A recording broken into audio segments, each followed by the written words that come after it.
So this video is on replacing the charcoal canister on a 2016 F250.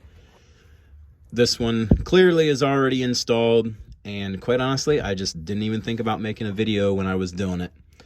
So I thought, well, I'll just do it now.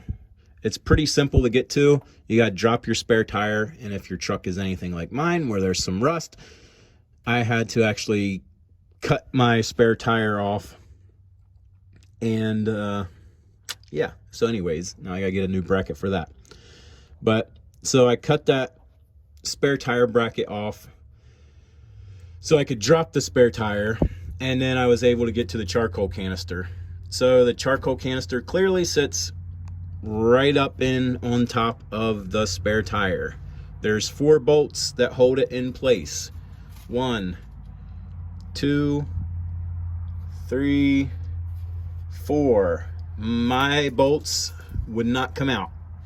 They're rusty and just, it's a mess. I live in the Midwest and there's a lot of salt used on the roads in the wintertime, so that explains the rust. So anyways, the canister itself, if you can get those bolts out, is very simple to take out and replace. Like I said, it's just 4 bolts, and then there is 3 connections. This hose right there, that just pulls right off. And then there's 2 connectors, this connector, and then directly above it is another connector. You can kind of see it up there.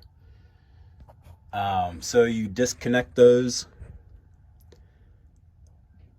take your old one out. I clearly had to cut my old one out because my bolts were all jacked up. And as you can see, I just kind of jerry-rigged it and put a self-tapper in there to hold it back in place. And, I mean, it's not going anywhere. It's in there just fine. But, yep, so if your bolt's back out, it should be like a 10-minute job. If your spare tire drops down easy and your bolts aren't rusted to death, it literally should be like a 10-minute job. I ordered this canister off of Amazon. I think I paid 88 bucks for it, or 90 bucks, something like that.